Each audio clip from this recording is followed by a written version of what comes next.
Picked the wrong week to quit sniffing glue. Cry havoc! And let's slip the dogs of war. Well, good morning, everybody. How you doing? It's week 3. Week 3 on Kronos 2. I'm trying to recall. Yes, it is the second full week, but it is the third calendar week. That's how it's working. And today is nacelle day. And if I had a nickel for every nacelle, I'd make a nacelle nickels. Anyway, I'm sorry. It's Monday. I was getting deluged. I was deluged with parts and things and painting. So I decided to strip it all down and just make my thinking clearer and make my work area clearer and cleaner. And I just put everything off of here that does not have to do with these nacelles. And I want to go ahead and build the nacelles straight through. Now, over the weekend, I did some preliminary head scratching and some work.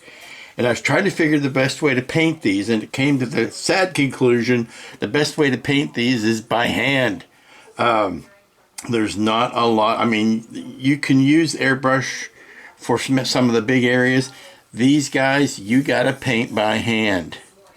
These guys are going to be better off painted by hand because we still have to put the two halves together and do the seam work and all of that. And then by the time that's over with, we're going to have to paint it by hand. But what we need to do is we need to make ourselves happy with this spot right here, because we're going to get ready to put this grill work in, and that's going to be the double zone, double zone concubine, let's say, to try to mask all of that. So what I'm going to propose to do is to put one mask over the whole shebang here. So that's why we need to make ourselves happy with what we do just in this area before we do any further construction. So I am happy with what's in this area.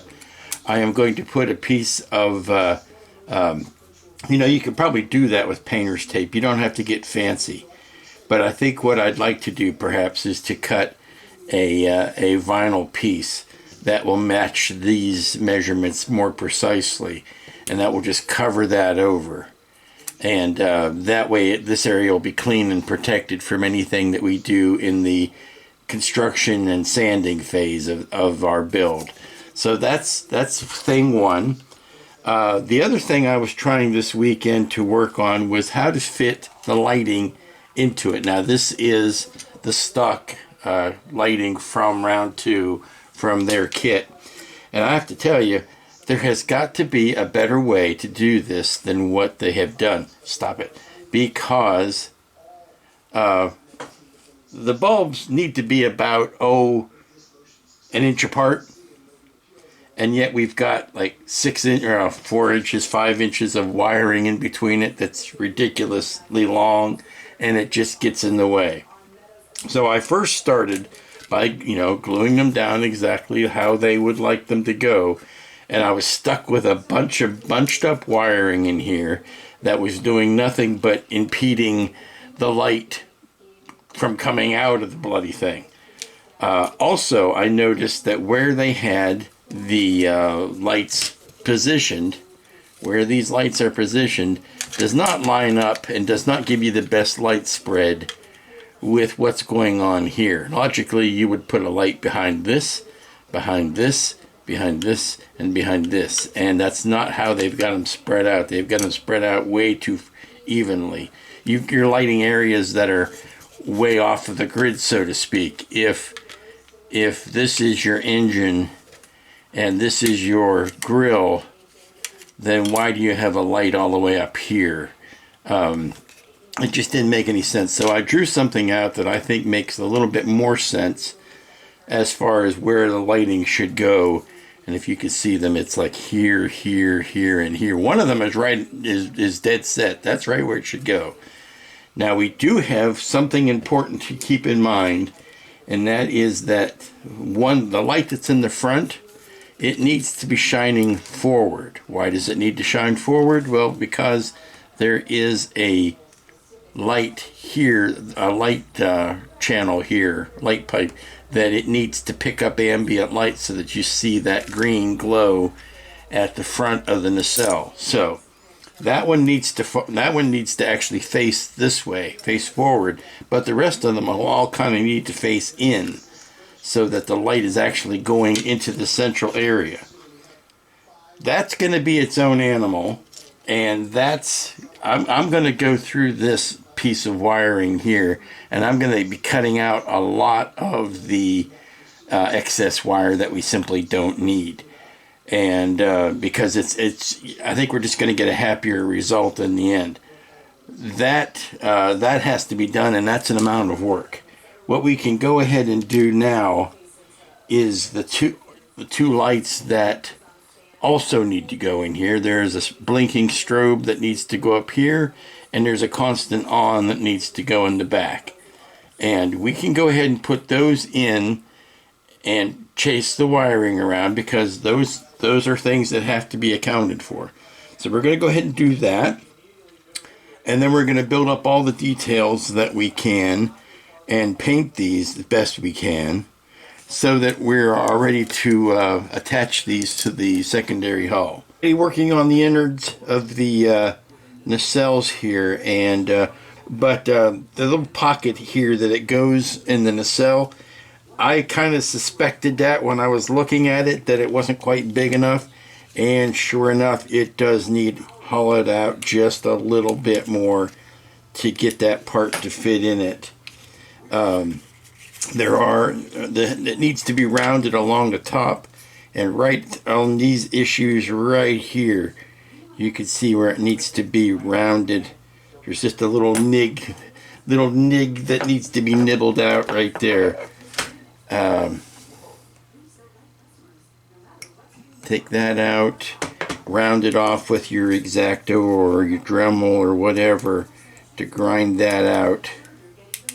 It's just right up there in front of that pin pocket, but in order to make it fit, for this piece to fit up in there, it has to be cleaned out. Alrighty, that little gizmo is in place, and I'm glad I did that, because that really tells me where I have my availability for running the wiring out of the nacelle. And it turns out that there is one spot that is right here, and there's another spot right here that we can use to run the wiring. Once let's make sure I put the right one in, put these in place. Interesting that they made a molded in detail here, but they made it an actual part detail here. You would have expected they do the same on both, but I don't know why. That's just how it turned out. But this is the inboard nacelle. The wing comes this way. So those are the two holes that we're going to have to run wiring out of. I want to double check that on the base of that wing, just to make sure that those spots are not my imagination. I'll be right back. And I'm glad I checked that out too, because it turns out that that back opening is not available to me. They've only got everything coming out of this space right here. So if I put the nacelle and glue it down and epoxy it, because I want this joint to be nice and solid, then they only have the one hole right there where my thumbie is to bring the wiring up out of. So good to know. Glad I checked that. So we scrapped the idea of using that back hole for anything. So we take that and we pull this up out of it. So that's no bueno. Everything has to come out of here. So what I'd like to do is start taking the things that I know are going to have to come in or go out of that hole. And that is going to be that light and this light. I'll go ahead and crazy glue those in, super glue it in. I'm old enough to still call it crazy glue, but I know it's super glue. We'll go ahead and put those in, and I'm going to route the wiring up and out, and that'll give us all of the real estate that's taken up with things that we know have to take up a certain amount of space, giving us freedom to use the rest of it to redesign this green wiring jig. Alrighty, I'm ready, waiting for the soldering iron to heat up so that I can cut the wiring on these lights. And I'm going to address the elephant in the room, and that is, well, Lou, why are you changing this when you didn't change the wiring for the lights up in the Cobra head? Huh? Why not? Huh? Well, because life is full of inconsistencies. Here's the thing. My mission statement was to use the lighting kit, the stock lighting kit in this build, using the round 2 lighting kit, and I am fundamentally still using the lighting kit. The difference that I am making is in the length of the wire. I'm still using the bulbs where they're going. I'm still using the number of bulbs. All I'm doing is cutting some of the wiring out and putting the bulbs in place, and I'm moving their position a little bit. So what I said was true from a certain point of view if you're going to start hedging your bets. However, I will get you ready for this little tidbit, this little nugget of stuff that's going to happen. I was going through the lighting this weekend, plugging everything in and seeing that there are still a couple of strings that we get in the light kit that we're not using, that have no place. If you notice here on the chart, and I will show you. If you notice on the chart, there is a D. See that D that's crossed out? You're not supposed to use that. You know what you can do? That D has 2 more light bulbs in it, and I'm going to use those to add lights to the shuttlecraft bay area. And there's nothing you can do to stop me. However, if I had made this revelation earlier, I would have channeled those lights and put them up in the upper. I would have put them in the Cobra head. But I didn't realize it till I got to this point over the weekend. And then I immediately kicked myself all over North Carolina. I kicked myself because I really could have used those lights up front. However, it's all sealed up. The bulb, the Cobra head, it's all glued together. So I'm not going to kind of crack into that and pry it apart at this late stage. So barring all of that, I'm going to make lemonade out of lemons and use them in the back. So stay tuned, that's coming up. But for right now, I am more interested in dewiring these bulbs so that I can put them where I want them to go and then feed new wire to them.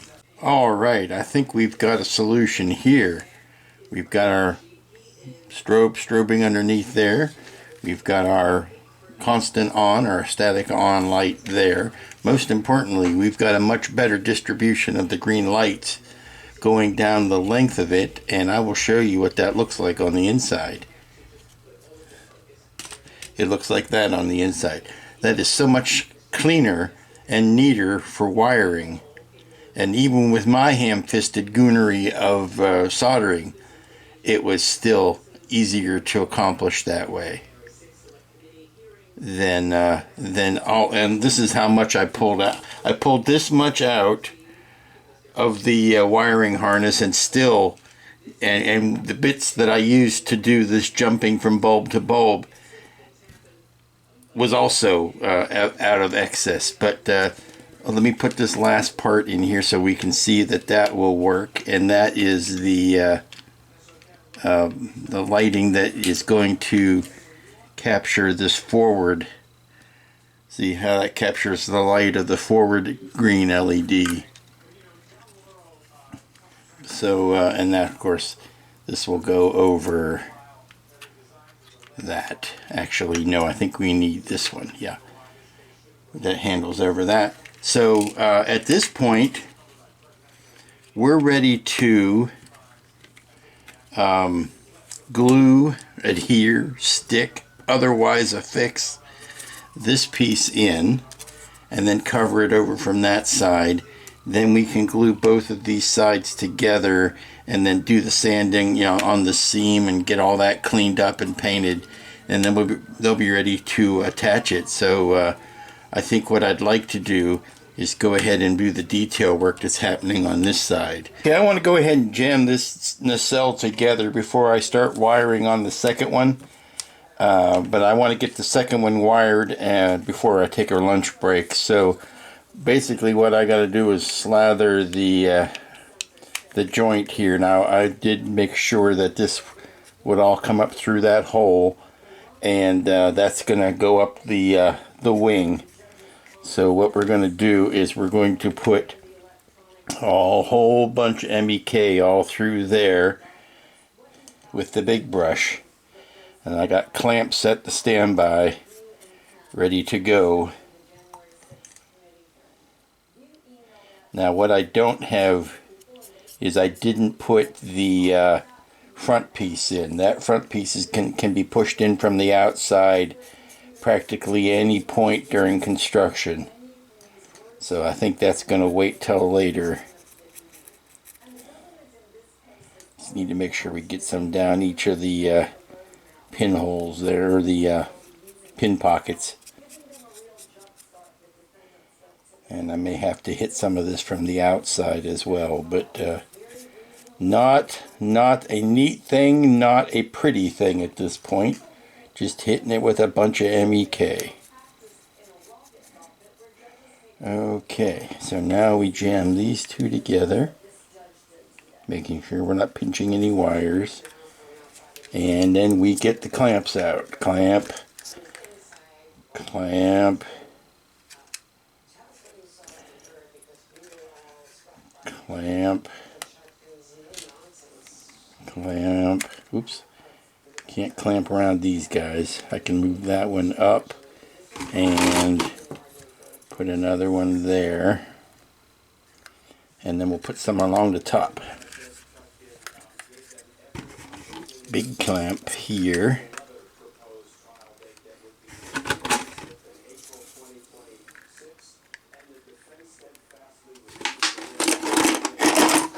Dump out some more clamps. You can never have too many clamps.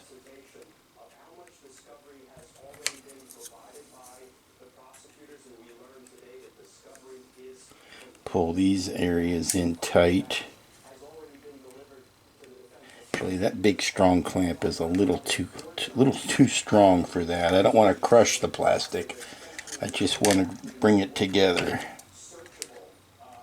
Go ahead and do that on that side.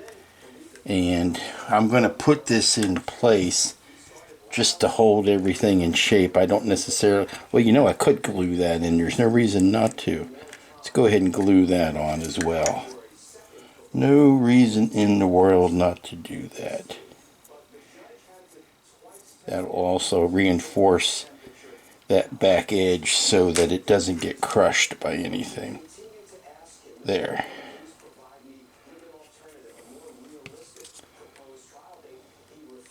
There. Beautiful. Okay, we're going to close up today. A successful day in lighting, I think.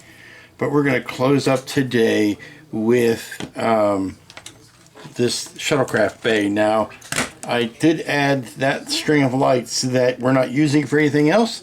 I added it back here so that we can light up these side windows. That's what these guys are right here. And then we've got these 2 points of light. We've got these 2 points of light. And we've got a little bit of a light leak, a light block here that needs to happen. That's not the way I would do it. So let's tighten those up and maybe put some tulip in there. Ho there, neighbors, it's Tuesday. And work is wrapping up, I think, on the nacelles. I'm hopefully going to get those ready to get a clear coat on them and then get them attached to the lower hull. And start doing some major construction now. A lot of this tan stuff was hand painted. There's just, I tried making masks, I really did, but there's really kind of no way around it. It's just the way it wraps and all of that kind of stuff. It's easier to paint it by hand. Some things are. I've got to do this little area here on all four sides of both, or all two sides of both engines 4 times to carve that back out in gray. And to do that, I'm just going to tape off the brown. Since it's straight shots, I could just use regular painter's tape with that. And once I get those 4 areas regrayed and do a little bit of gray touch up here, they'll be ready for a clear coat. Because the sub-assemblies of this are so large, I usually just work on them and then move them into another room to get them out of the way. This morning I put the strips of masking in between in the grills here to keep that black. I painted that black yesterday, got some masking over it, and then I masked it off and sprayed it with the tan. It is mostly ready to go. The head is ready to plug in. All of this, I did a clear coat on the front of it yesterday. I can clear coat the back of this and get ready to attach it to the lower hull as well. And then once I kind of get all of these major pieces put together, then I can worry about doing the overall weathering, which is going to be, and I found it. Here it is. It's the gray wash game color pale gray, and we're going to see how well this mutes these colors down. If it doesn't, then we have to back up and punt and do something else, and that's going to be a sad day if that has to happen, because this is what I was expecting to use. Okay, we're just waiting for this stuff to dry, and then we can start some major assembly. Now you'll notice, or you may have noticed by now, that I've kind of put the more elaborate build, what I'm calling the Ralph build, the tenant controls build, over to the side, and I've been concentrating on this polar lights build. And that's because this is where it really starts to diverge. The painting is all pretty much the same, but the lighting and the parts that I have to still get into, like the head, Ralph's lighting, or the tenant controls lighting, is going to be a lot more elaborate. So I haven't put all the pieces together on that because I still need to get into it. Things like that. Things like this piece here, I have not finished construction on the other build for that reason, because I need to put actual bulbs in places and things like that. Pardon me, I had to sneeze. While the construction of this is good training and it's going to help me figure out how to paint and build the other one, it's really something that will also help me get it up off the table and clear the decks a bit when it so that I have room to do the other one. Because even though the lighting for this, for example, putting that strip lighting in is going to be a lot simpler than doing what I had to do on this yesterday. However, I am going to be adding the brass inside there, so things like that make a difference. That I wasn't really quite ready to go through that point yet. So that is why. I can do this right now on camera, and that'll be fun. Let's go ahead and take these masks off. Look at that. Now you can see that black detail in between these. There's one right here. There's a couple more. Where's my knife? A couple more right here. There's one there. Okay, that's the last of those. And now I've got these masks to remove here. But there's, like for example, there's decals that go here that add more black stripes, since I don't need to paint those. Well, let's go ahead and get this. There you go. There's one.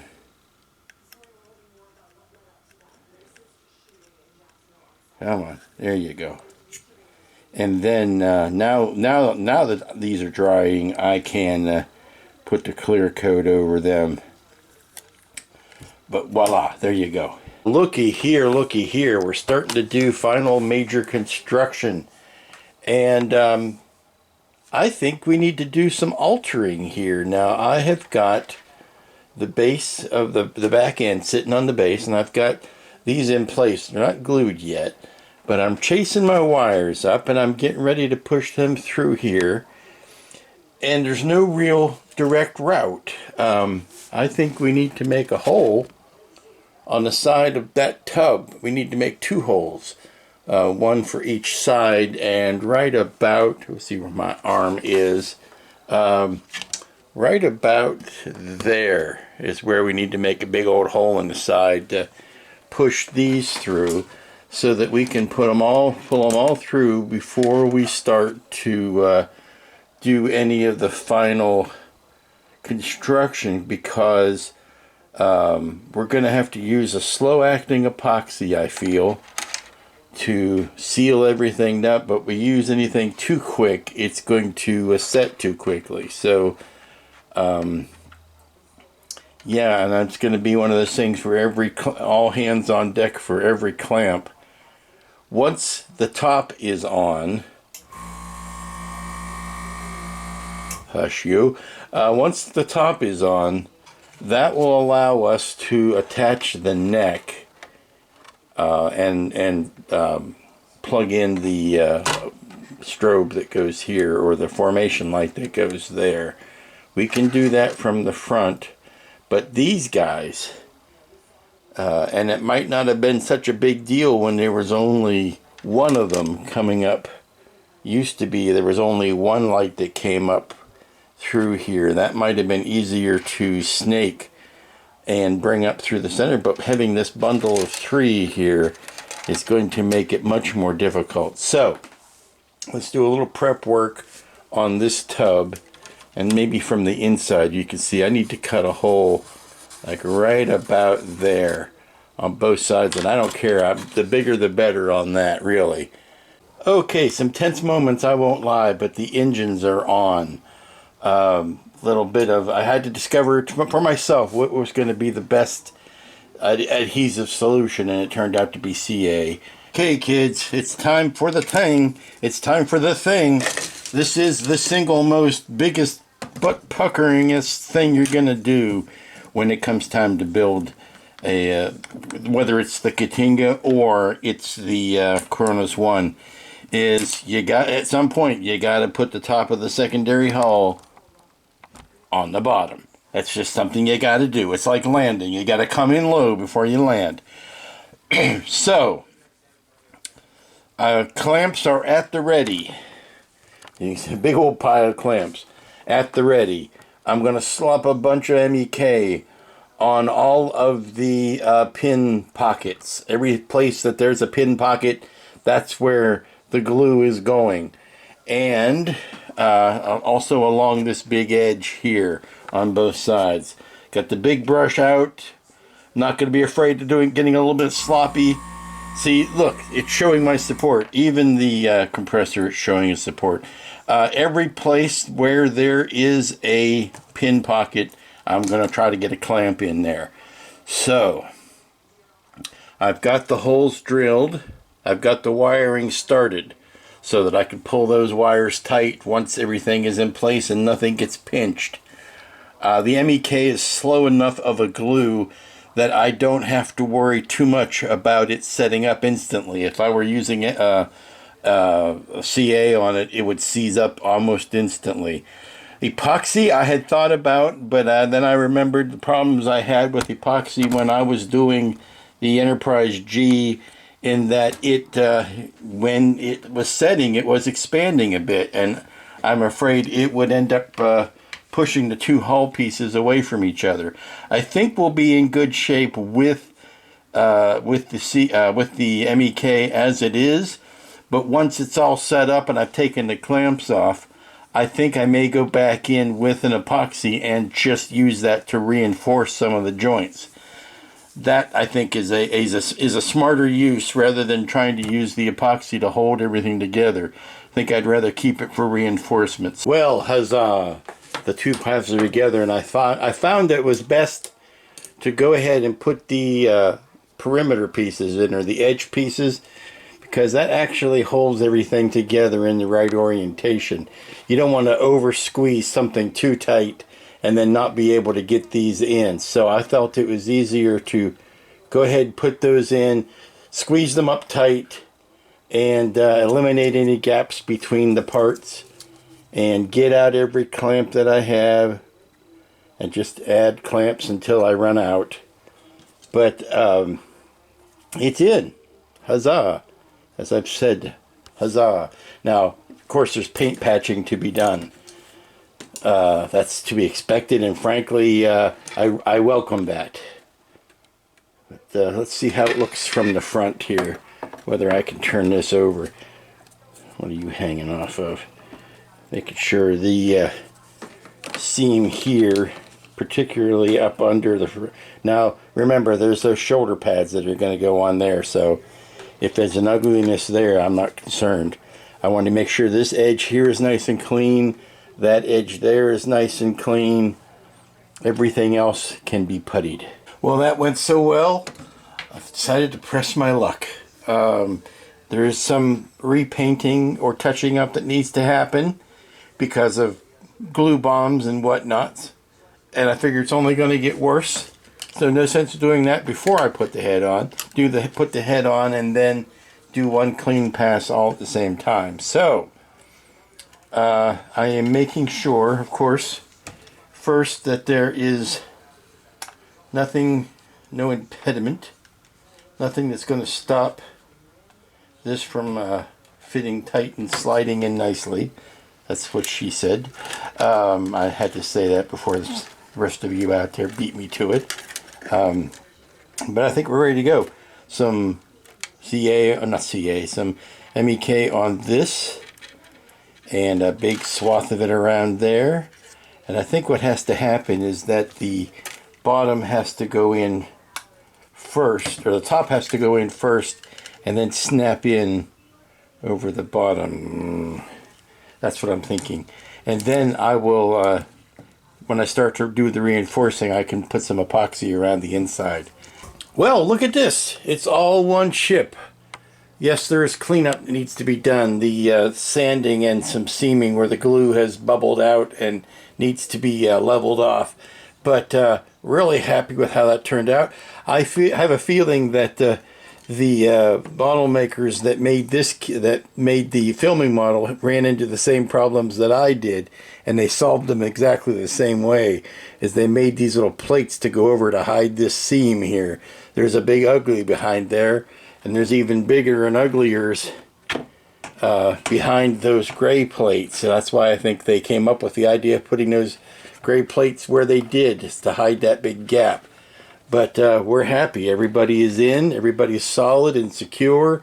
I'm going to throw some epoxy at this and let it set up overnight. And I think we should be able to finish this off in the morning. Now we're going to finish the painting, maybe even get into some of the detailing or the decaling tomorrow. I want to actually no, let me rethink that. I want to get all of the seams fixed. I want to get the painting done, and then we're going to start playing with the gray wash. After the gray wash goes down, then there will be the final decals. But I think we can go ahead and put the board in here at least, if not the batteries. Well, they're connected, so we're going to have to do both. So let's get the board in and get some of this stuff plugged up, and then I can throw some epoxy at that joint. Believe it or not, it's all together.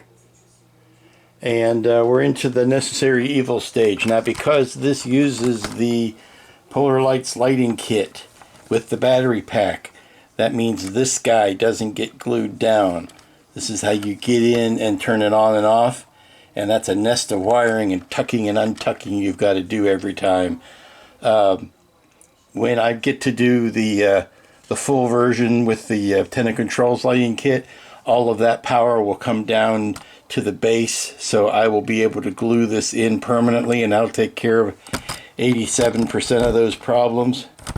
But there is some light leaking and gapping that's going on here that is unfortunately the nature of the beast when you are dealing with something that is made to be removable like this. Learn one valuable lesson that I'll give you for free on this build when it comes to lighting and using the lighting kit, and it's something I will certainly carry over to the next build. The little strobe light blocking pipes that are in the very top of the, the very bottom of this nacelle right here. You can see that flash. You need to make sure that that has been light blocked from every other angle except for the bottom, because right now I'm seeing it through the top of that, the top of the green light here, and that's no good. I also see it on the inside of the green inside grill of the nacelle, which is no good. That's something that really needs to be isolated as much as you possibly can. And also, this thing sucks batteries. So because of all the lighting that has to happen in it, make sure you've got plenty of fresh changes of battery. And that's the guy I'm talking about. Make sure that every other angle but that one is blocked off. Well, good morning, everybody. It's Wednesday, and I have wonderful, stupendous news. The technique that I was anticipating worked out exactly the way I was hoping. Here is my final result, and this is 110% of what I was shooting for. This is these same colors, but then I put a misting coat of game wash gray on it, pale gray wash, and that brightened up the gray. It dulled down the colors. It makes it look a whole lot more like the filming model, and to boot, it makes it look more real. Makes it look less, well, like a glossy toy, because that was never the intent. But first thing you do is you put a nice light coat of the wash on there, and then you go over by hand with a black wash. You put this in the airbrush and spray it on, but you use a regular brush and you dilute this way, way, way down, and then you brush it on, and when you come back, it looks exactly like that. And believe me, kids, when I tell you, that was the goal I was shooting for all this time. Let me see if I can get a better color balance on this here. Hold on one second. That's a little bit better on the color balance on the camera, but that's it exactly. Now, before I go about carrying this on the rest of the ship, there's one thing I've got to do, and that is to put the decals on. Not the brass decals, but these guys, because these also have the same intense colorization idea as all of these painted panels, so it makes sense that they would also need to be dulled down. So I'm going to get my accoutrements out and get ready to put the decals on, and then after I've sprayed the decals and protected those with another clear coat, we can do this final wash technique. After the final wash technique, then we put the brass details on.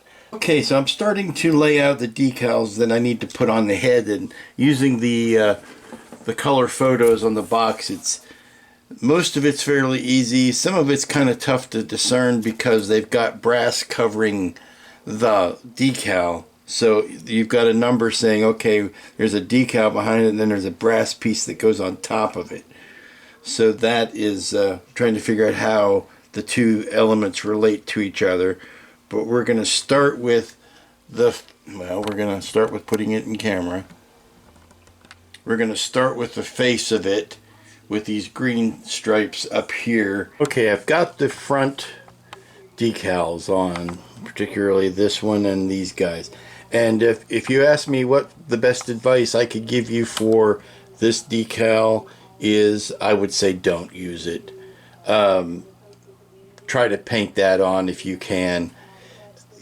Not only does it have to wrap around a compound curve, and that's always dicey, but it's going to be a crapshoot as to whether or not your windows are going to line up with it. I mean, the windows are hard enough to see as it is, and then to have a decal on top of them. Once this dries, I'll probably have to go in with a very sharp blade and poke where the windows are to see if I can get any light to come out of those at all. But as I've said, it's going to be a crapshoot to see whether or not they even line up, depending on how well you put your pieces together, how well you have sanded and smoothed and joined all of those window insert pieces. Plus, you can see what I just did. I would recommend cutting it into smaller pieces so that you're not worrying about it wrapping around on itself. Obviously, you want the front center to be lined up best, and then you kind of fudge it as it goes. But yeah, I think if you can, if you have the skills, I would recommend painting that area rather than using the decal. Well, I've got the rest of the underside decals down, and this one went on like a champ. They did a smart thing of cutting it in two pieces so that the compound curvedness of it would allow you to put it down, but that one's beautiful. These ones also went on nicely, and we're going to let these dry until I do the top of them. But this is all of the ones on the bottom of the bulb, and there were a few that went on that white section at the very back tail. Maybe we'll see those later, but that's all of the underside decals. Now I can stand it back up on the stand, or stand it back up the way it should be, and do the decals on the top side, and then we'll let that dry for a good long time before we put a top coat on it. Okay, we're at the enviable live and let dry stage. All the decals that are down, that are going to go down, I'm not using a lot of these incidental dots and dashes and all that. That's fine if you want to do it. It's just not for me. Stick that one down. That came up. See what I made fun of it. I made fun of it. Now it came loose. I need to get some water on that one. Let me see. I'll have to use my airbrush water since I dumped my other one. Stick that back down. Sometimes these little tiny strips, whether they're white or whether they're red pinstripes, don't have enough adhesive on them to make them stick like they should. So I'm going to move this one around and push it back into place, and maybe run it over with some of the tiny Solvaset that I've got left. Good morning, everybody. It's Thursday, the gateway to the weekend, and you'll see the table has been set. It is not Thanksgiving. This is not a turkey. This is the Kronos one, and I am getting ready to do the weathering on it, the aging, the decolorization, as it were, the desaturation. The decals that I put on yesterday have settled in nicely. I put a clear coat over top of those, and they are nestled all snug in their beds. Now, when I put this this coat of weathering over top of it, I'm going to try to keep away, not necessarily completely away, but less than on where the decals are and more than on where these bright colors are. So we're gonna, because I can repaint those, I can't reapply those. So if something goes awry, those will be sunk. So we're trying to be very careful with everything. But the first coat, or the first step, is to take some of this wash, which is pale gray game color wash, and lightly mist the bottom. It's better to do it in light coats and come back and add in case I need more than it is to put it all on at once and then sit around wishing I could remove some of it. Here we can see it's already nice and made much more subtle than before. Let me I can do this to show the difference. And here you can see the difference. Here's an unshaded one and a shaded one. So you can see, maybe if I do that, there you can see the difference. Much more cloudy and not as bright as any of that. So we're looking much better. And we're going to let that dry. Alright, the gray coating has been done. And now I did notice something I had to rush in quickly and fix. And that was where the gray paint had gone over decals. I didn't mind that it was knocking down the color of the decals so much, but where it was forming a gray film on the carrier film in the spots where the decal wasn't, like in these big openings here or in the opening between the white lines there, it was giving me a gray film. So I just went in with a wet Q-tip, since this is all acrylic, and just quickly wiped down the areas where there was the clear film, and I think that brought it back to something more realistic. Now, in a more perfect world, I would have seen that happening and maybe trimmed out the decal a little bit cleaner to where, you know, right around the design, I would have cut out some of that carrier film. We wouldn't have had that problem.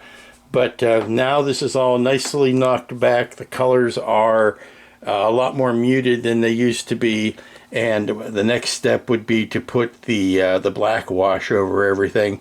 But I do want to let this get good and dry, because the problem with putting a black wash over this is that since they're both acrylic, one might have the tendency to reactivate the other. So I want to drop it on. Now this is going to be brushed on and dabbed. It's not going to be sprayed on with an airbrush, so we don't have to worry about that so much. But where I'm starting to wipe it off, I don't want to also wipe off the gray. And I'm putting the last touch on now. Well, not the last touch. The last touch will be the brass. But I'm putting the black wash on now. And you can see the difference between the two whites here, just with this black wash on it. And it's just a simple, very diluted black wash. And I'm just wiping it on with a big brush, patting it off. I don't want to necessarily wipe. I'd rather pat, and then go back in and see if I've taken out too much stuff around the plating lines. But I try to do one whole section at a time, so I'm stopping now because I've got the camera in place, but I really should be doing this kind of non-stop with both hands, one hand brushing and the other hand wiping. I was worried that the black was getting too diluted. This black here was getting too diluted by the gray that I was putting over top of it, and I needn't have worried because the black wash brought it right back out. So areas like this I'm really happy with. I was afraid they were getting lost. Now I do want to be careful because we have that clear piece behind this grill here, and I'm not going to be able to clean out in between that. So let me put the brush down. But look at all of this is just turning out very nicely, and it's giving a whole nother layer of dimension and wear and usage and all of that. Now that, ladies and gentlemen, is what I'm talking about. That is nice. I'm going to let this sit. Let me ponder on it. Come back to it. Tell me what I think about it, because I don't want to overdo it.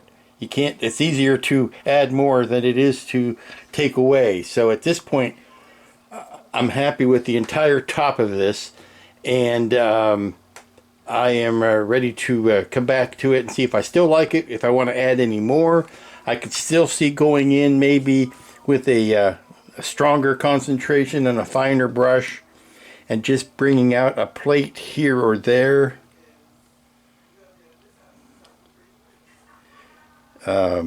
You do kind of want to work on this while it's wet. That's why I was hesitant to take the camera up, because you want to keep a wet edge on a lot of this. But yeah, buddy, that's precisely what I was aiming for. Well, it looks like I'm finishing this build just in time. I'll be finished with this today or tomorrow. Next week I will be doing the other one with Ralph's lighting. But look what came in the mail today. Yes, friends, it is the big TIE Fighter from Steve at Cult TV Man. Now, remember what I said about getting scratch and dent boxes? It definitely looks like some womp rats have been nibbling on this one. But again, I don't see any problem. I'll have to open it up, but I don't see any problems with the actual kit itself. But let's no, I'm not going to open that. I got other stuff to do. I can't be distracted by the new pretty thing simply because it's arrived. I've got to finish what I've started. Okay, I've done the underside and it looks great. It looks just as good as the top side did, if not even a little bit better. And And you might say to yourself, Lou, if you're going to do all that grunging, why did you bother putting all that color on it to begin with? Well, that's a fair cop. The thing is, you want those colors underneath there to give you the proper values so that when you put your grunge coat over the top of it, it looks right. It doesn't look like multiple shades of gray. You want to see some peaks of that color. And that's why, I mean, you're going to see this in all different kind of lighting situations. You're going to want to know that the colors are there, so that when you when something when it's displayed in different lighting, whether it's outside or at a different person's home or at a model show or something, you want to be able to show people that work has been done, that those colors are consistent. So that's why you do all that work. I mean, it's the same reason you. Well, I believe that the work is also its own reward. So I like doing all that stuff knowing that I've done all that stuff. Okay, this experiment continues. Now I've got the ship out on the back porch because it turned out to be a beautiful day. Now don't get me wrong, the hurricane, or the tropical storm Idalia, just passed through last night. Didn't come near us here in Raleigh, but it did do some damage out at the coast, as it is wont to do. But today the skies are blue. It's a bit windy out, but it's a beautiful day. But you didn't come here for the weather, so I'll tell you the news. The news is I've got this big brass decal down on this piece of plastic, and what I want to do is take this outside and hit it with a flat coat and see if it ruins the finish of it. If it doesn't ruin the finish of it, then I am free to put the rest of the decals down and spray them with a flat coat when they're done. If it does ruin the finish, I will still put the decals down, but I will not put a clear finish over them. I will let the decal, or the decal, be the finish. So that's going to determine how my tomorrow is going to go, because I think tomorrow we can put all these down and we'll be done. Okay, I know it's a little later on Thursday evening than I normally work, but I'm back from dinner and I want to at least put some of these guys down. Some of the decals that go around here, so that I can flip it over and do most of the top side decals and photo etch tomorrow, at least get a jump on it. I've got most of the decals done for the bottom side, I think all of them. This stuff is just so much fun to work with that I got carried away. I just kept going and kept going. Now there's some stuff that goes up in here, but I want to wait till I flip it over to do that. My concern was doing the ones that were on the bottom, the ones that are easier to get to now than they will be once we flip it over.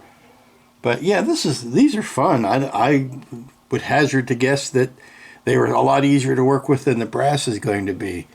But for what the brass gives you, I don't know. I'm going to find out, because I want to put these brass pieces. These are the kit brass that comes with the kit. I want to put these on tonight and let them be drying overnight.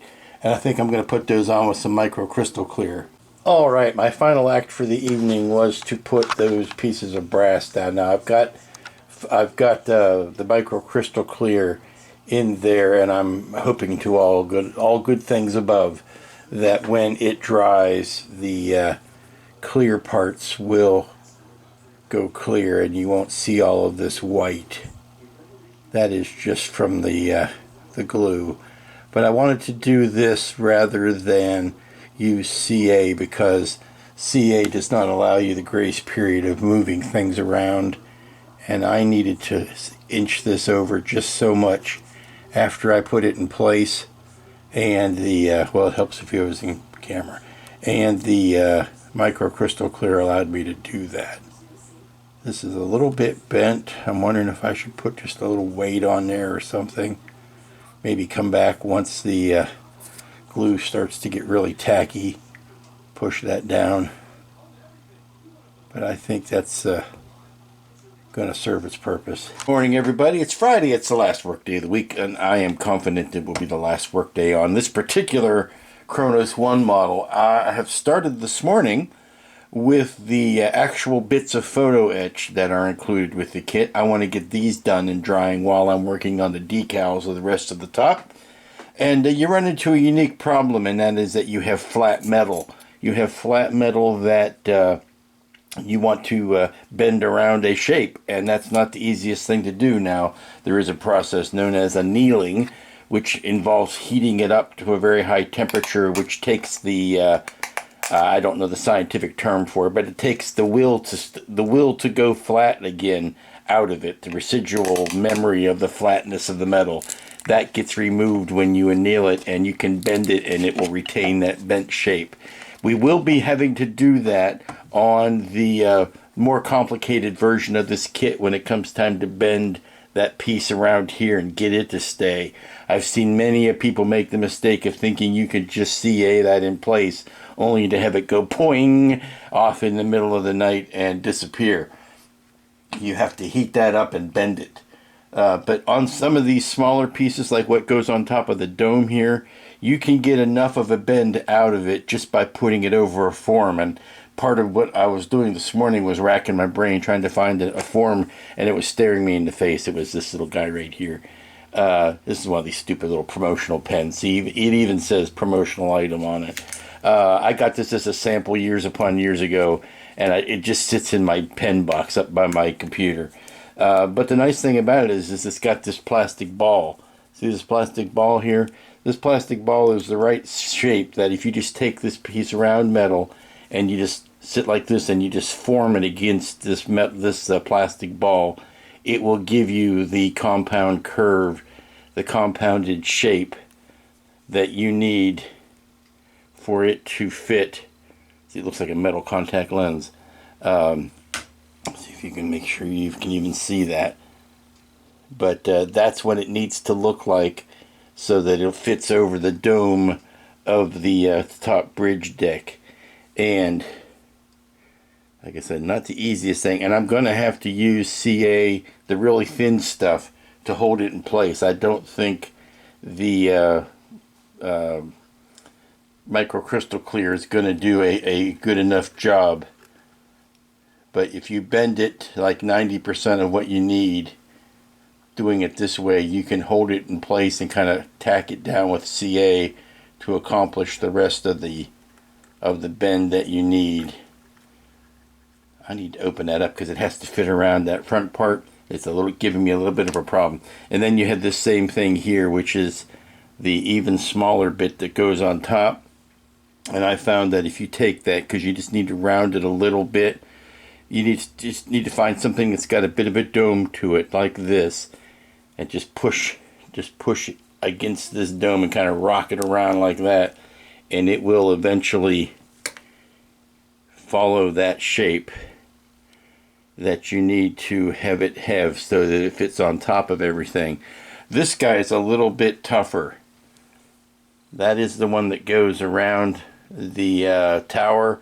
I found what I needed to do was take a pencil was a little bit too thin. I took the top of this dropper and I just kind of rolled it against the top of the dropper till it gave me the shape that I wanted. And that's a little bit too tight of a curve, but you can kind of splay it out as you're tacking it in place, and that'll make the three of those parts.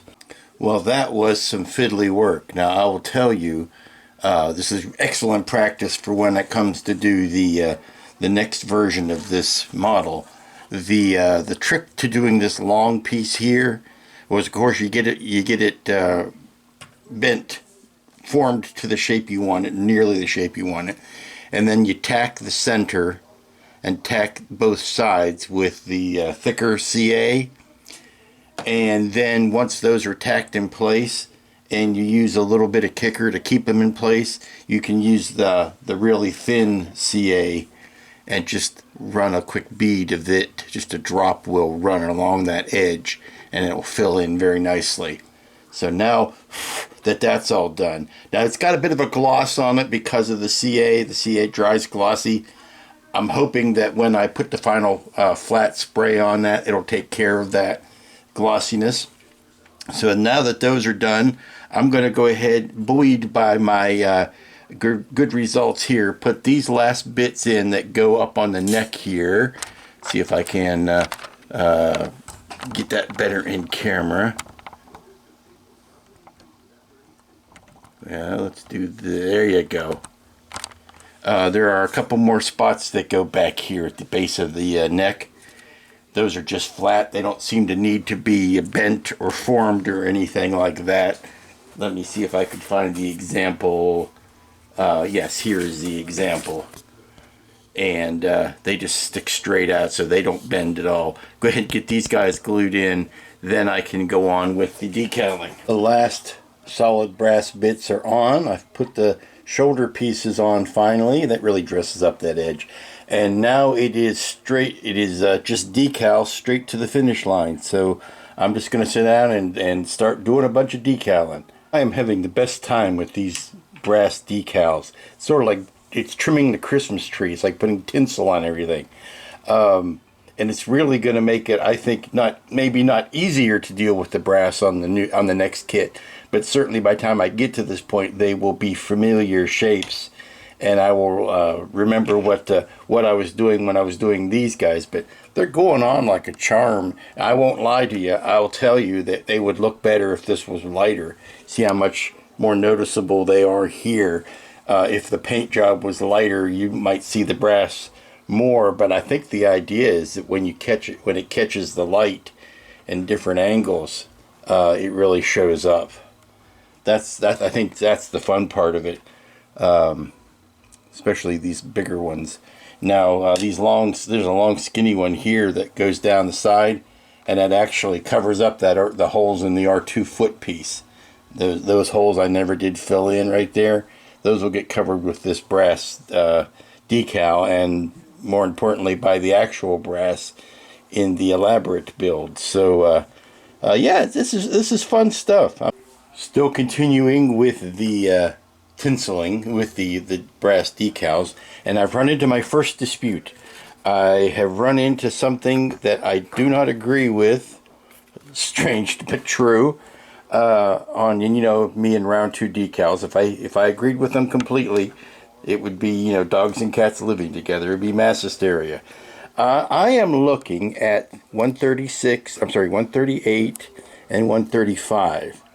They go over top of this seam right here. They go over top of this angle, and I think they've got the numbers switched.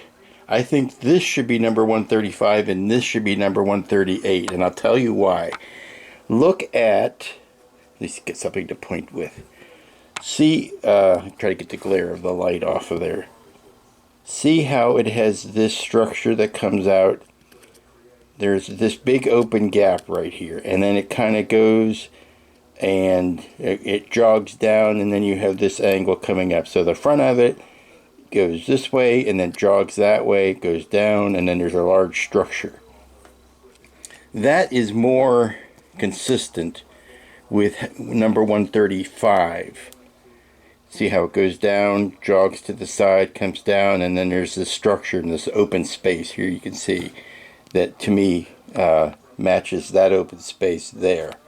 And I'm sorry, the glare is being caused by the decal itself, but that is number 135, not number 138.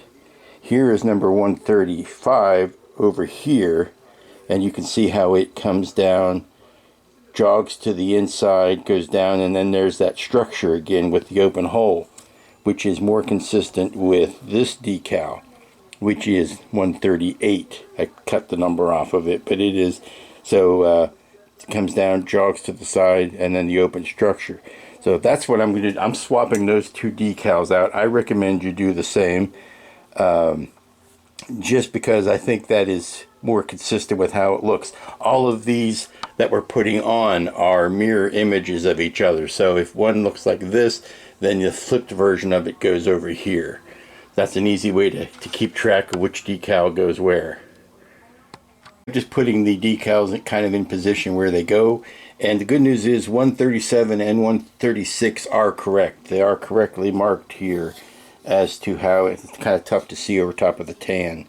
But I'm looking at that structure right there and how it's formed, and this opening right here, and I'm seeing the corollary right there and there. So we're happy with those 2. I want to put those down first, actually, because I believe these ones are meant to overlap them, and it's going to be easier to get that positioning once these are down. So let me put the long ones down, and then we'll put these ones down. I've got probably the longest decals put on that I've done yet, ones that go all the way down this edge and across, which brings up an interesting thing. I don't know whether I prefer decals or the brass parts for this, because I kind of like the idea. Now the decal is going to suck down. It has no structural strength of its own. So it's going to suck down into all of these crevices and nooks and crannies where I know the brass is going to sit on top of those. And I know that that's exactly the idea of the filmmaker's intent, was to have the brass, or the model maker's intent, was to have the brass sitting on top of those. But to me, that just looks like something that will rip right off once you hit warp 1. That, you know, those things are just destined to fly off if there's airspace underneath them. Yes, I know there's no air in space. What I'm saying is anything close to a atmospheric condition, it just looks like it's a recipe for those plates to come ripping straight off. So I kind of like the idea that these decals will suck down along the contours of the ship. But look at that, when the lighting hits the ship just at the right angle, all of this stuff just glows. Great. So I think the next ones, I have also been doing this, which I recommend, and that is to, as I am completing the decal, I am wiping it out so that I don't get confused and I know which ones I have left to do. It makes it a lot easier. I've got the ones that go, I have to do yet, the ones that go up on the shuttlecraft bay shoulders up here. I am putting the last of the decals down, last of the brass decals down, and they're all the ones that go around the face. And I gotta tell you, given how delicate these decals are, I can only imagine that using the actual brass is just going to be such a joy. I say that sarcastically. I'm thinking that I might want to keep a tight grip on the other decal sheet of these, and maybe put the decals down instead of using the actual brass pieces. I don't know how thin. I'm imagining those brass pieces are going to be mighty thin and mighty delicate to work with, and I'm thinking, you know, these decals might be the bee's knees for this thing. I did find somebody to sympathize with. I feel bad for this guy right here, the guy who has these quarters right here. I mean, not only is he right above the main torpedo room, but you think he's worked all his life. He worked his way up through the ranks on the Klingon army to where he can actually get a quarters that have a room on it with a window, where he has cruise quarters. You know, he can actually see out into space. And then the Chancellor sticks a big old honking piece of brass over his window, completely covering it up. That's gotta suck. But you know, who you gonna complain to? You can't really go to the Chancellor and say, you have dishonored my cabin by putting your merit badge over my window. So the things I think about by myself when I'm putting decals down. Okay, we are done. Literally, we are one flat coat away from this being done. And it's 1 o'clock now. I'll give it a few hours to dry for the decals to set in. And I probably won't, I'll tell you the truth, I probably won't flat coat it today. I'll probably wait for the decals to suck down in and flat coat it tomorrow. But I'm not gonna, it'll show up on next week's video, because next week I am starting the Tenor Controls lighting kit version. So you'll see this again, but for all intents and purposes, it's done. And since it's done, and I've used everything that came in the box, I think I'm free to talk about what's left over. Now, you are going to have leftover parts. That is because this was made from the Katinga kit. The Katinga kit had parts that were stripped off of the model when they filmed Star Trek VI for Undiscovered Country. There are some things that were added. Certainly all the brass was added. But there were things that were taken off. A lot of this detail up here. These parts are still in your kit, and will be confusing to you if you're not aware of the fact that yes, you will have leftover parts. So on this sprue, and you want to talk about how much Flash Gordon is on this sprue.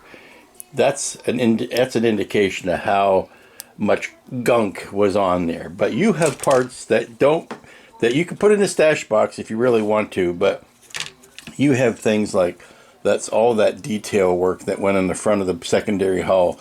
These were the end caps of the old nacelles. Belly details. These are the sides of the shuttle bay structure that have the R2 foot on them.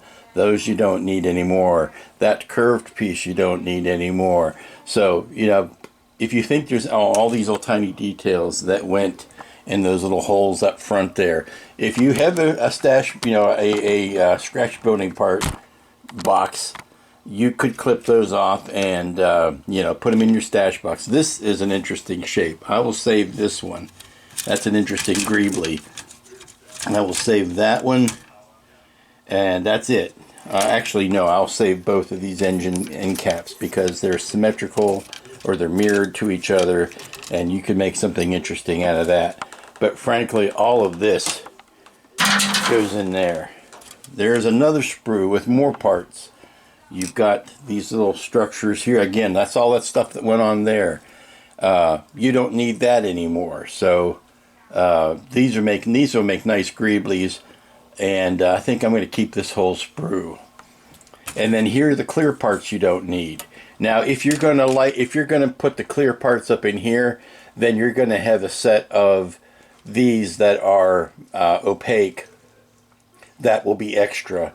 Or you will have a set of clear ones that'll be extra. On this one, I chose not to light that, so I have the extra set of these. In the case of the other ship, I'm going to be lighting those, so I'll have an extra set of leftover opaque louvers. But that's on the new sprue. Now, I used the lighting kit that came with, or it didn't come with, but it is the round 2 lighting kit. Round 2 lighting kit came with red plastic, red transparent plastic. So these that were used for the torpedo tubes are they are redundant now. So those are left over. These were the old light pipes that went down into the old nacelles. Those are redundant now because of the newer, smaller ones. And those window inserts that went to light the front windows in the secondary hull, that doesn't happen anymore. So those pieces are redundant. So yes, you will have leftovers. Now, also, because the lighting kit that came out is meant to do double duty, he said duty, if you choose to use the Kronos 1 configuration, you will have 3 leftover strings of lights. I put one of those leftover strings in the back because I had close access to everything. I implore you, by the name of all that is holy, take these extra bulbs, put them in the front head there, splice them on, learn how to cut wire and solder if you've never done anything like that before, because the lighting kit parts, or the lighting kit allotment of lights for that front head are not enough. It is woefully inadequate. Take some of these extras, chuck them up in there, splice them on if you have to. It's going to make your battery drain a lot faster, but if you are of an aptitude where you can get rid of that battery box and wire it into a wall wart, it would be well worth your time. Now, I will caution you against doing that unless you can step it down to 4.5 volts, because none of these have resistors on them. None of these bulbs have resistors on them. They're meant to go on 4.5 volts. Anything that you need might be resisted on the board that's plugged in. It's not going to handle 9 volts. It's going to blow everything up. So don't use it straight with 9 volts. But like I said, if you add those, you might be changing your batteries more often. That's all I can say. And I think what I can do right now, I haven't done in a while. Let's just open this up, turn it on, close it back up. There you go. There's the full party piece with the lights on. I got to do something better as far as tucking those wires in. I think there's something that can be done if I had an aptitude for, well, if I had the mind for it, I would go back in and maybe cut some of the lengths out of those and reattach them to the plugs. But there you go. Let me turn this overhead light off. We've got blinkies up here. We've got a blinky on the belly. You can see underneath there. There's the blinky under the belly. It's tough to see, but there are blinkies under the bottom of the nacelles. That's the first thing to go once the batteries start dying. There you go. There you can see it. If you're at that angle, then you can see the blinkies under there. But of course, the new and improved thing is having those grill inserts lit, and I think those turned out wonderfully. And then of course you've got you've got the lights back here on both engines, and you've got the warp engine or the impulse engines that really shouldn't be lit unless you're firing a torpedo. So I wish there was an independent control for that. These were the lights that I added. This light comes with the kit. I added, using an extra string, I added those. Then you've got these tail lights and that light. I will say right off the bat, with no fear of reprisal or repercussion, that if you are new to lighting, if you are new to it, if you've always wanted to put lights in a kit but were afraid to ask, then by all means use the light kit that comes with this. It is as intuitive and simple as can be. It's a little underpowered for my needs, and we'll see that on the next build. But by yump and yiminy, if you are just starting out and you've always wanted to put lights in your kit, look at that. You got a nice little blinker there and strobe under there. It is a great place to start. Oh, I didn't even talk about the forward torpedo, which again should be on a button. It shouldn't be all lit all the time. You have some front windows that we can see. You have the top that I did narrow down to just that one light in the front. I could see a little bit of light leak that I need to hit with that zenith black again. But I did paint out most of the rest of that ring so that we only have the one light in the front. Now you're seeing those window lights because I am right up on it, but you have to be like right staring at it to see the lights coming out of that. And we have one or two windows coming out of that bottom stripe that is covered with the brass decals and the other decal, and has tiny slits to start with. So yeah, there are windows there, and by definition they are lit, but we could do a whole lot better than that, I think. So final thoughts on this is I like the brass decals. I thought that was a great idea. I think it gets, I would say 90% of the modelers are going to be happy with that. If you're in that last 10% that wants to add the extra amount of detail, you'll probably want to go ahead and buy the additional photo etch. When I get that out next week, I will see how much of that I will keep and how much of the decal I will end up using. Get your feet wet putting these the pieces of photo etch down, and that will tell you whether you have the intestinal fortitude it takes to put the rest of or to get the full set of brass. Whether you got the brass cojones, my friend, it'll ask you that question. It will test you. Do you have the brass cojones it's going to take to use all of that brass? So, like I said, we are one flat coat away from being finished. And the one thing about the light, I mean, those do look sourcey. You do see two bulbs there. That's the first thing we're going to fix on Ralph's lighting kit, is that it's going to be a strip light, and I am going to throw some diffuser up in there, my famous fiber fill, to to make that look less like two bulbs sitting in there.